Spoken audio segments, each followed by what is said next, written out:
Alors, salut tout le monde. Pour commencer, donc déjà, comme je sais pas quoi faire, là j'ai 2 minutes à perdre, je me suis dit que j'allais me répondre à cette question, est-ce que le jus de citron ça fonctionne contre le calcaire? Donc j'ai déjà pressé mes citrons, tout ça, et entre parenthèses, je vais y foutre pas que le jus, je vais mettre la pulpe, j'ai viré les pépins quand même.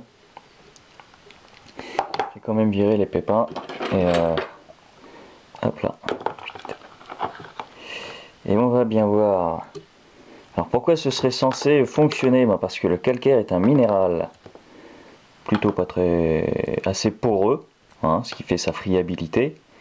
Et dans le citron il y a un acide, l'acide citrique, on l'appelait citrique à cause de son nom de citron. Non, c'est pas fait suer plus que ça. Et apparemment il a un pH suffisamment élevé pour bouffer le calcaire. Donc on va faire l'expérience. Par contre, je vais faire en deux temps. En premier temps, je vais laisser agir tout court. Parce que je pense pas que dans le portant à ébullition, ça aide le truc, tu vois. Forcément, puisque ça va... déjà, je vais mettre de l'eau, ça va diluer la concentration. Et ça, c'est pour que la résistance puisse bien baigner dedans. Ensuite, si je la porte à ébullition, il y a forcément une fraction qui va s'évaporer avec l'eau. Donc ça va être encore moins concentré. Même si on peut se laisser dire qu'avec la chaleur, ça va augmenter la puissance de l'acide. Non, je ne crois pas. Non. Sauf si ça réduit le bouillon, que la concentration augmente, sauf que là, en porte à ébullition, il y aura de l'évaporation. Si tu m'as bien suivi. Donc, je vais laisser comme ça, je sais pas, 1 heure ou 2, ou 3 ou 4, on verra au bout de combien de temps ça marche. Et à la toute fin, je mettrai à ébouillanter vraiment, peut-être que ça va aider à faire éclater les coques, les agglomérats de calcaire sur la résistance. Voilà, bon allez, bonne petite question, cette petite matinée ensoleillée. À tout à l'heure. Bon, un premier petit bilan à un petit peu plus d'1 heure. Au-dessus, tu vois, c'est complètement nickel, c'était pas le cas de tout à l'heure. Donc en dessous, c'est pas encore vraiment le cas. Et voilà. Donc oui, je pense qu'effectivement il n'y a pas besoin de chauffer l'acide, c'est un peu con.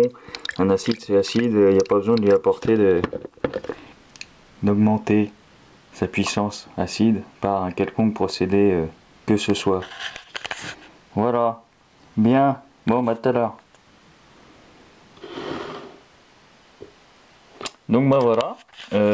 Du coup j'ai laissé toute la journée, mais je pense que dès qu'on voit les résultats quelques heures après, ça sert plus à rien. Donc c'est pas mal du tout, surtout si on considère que en fait c'était des citrons flétris que j'allais jeter. Je me suis dit non, tant qu'à faire, autant faire des expériences. Donc voilà. Donc c'est pas mal. Un deuxième coup serait pas du luxe, et surtout avec des citrons encore bons, ça sera encore mieux. Et puis voilà, ma foi. Et tu me diras pourquoi se faire suer avec des citrons, machin, tout ça. Déjà quand t'as une fosse septique, éviter d'envoyer des merdes d'acide qui vont bouffer toutes tes enzymes dans la fosse. Et puis quand c'est des appareils comme ça, quand c'est pour la machine à laver, effectivement, on s'en fout peut-être un peu.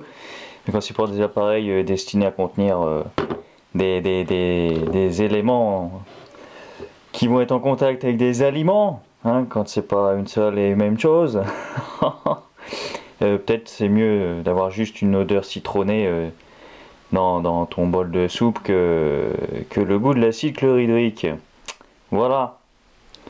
Bien, écoute, c'est très très très concluant. Une deuxième giclette et puis il sera parfait, mais là, impeccable. Et voilà, encore une expérience rondement menée, me direz-vous donc. Bien, allez, ciao, à la prochaine pour faire autre chose. Salut.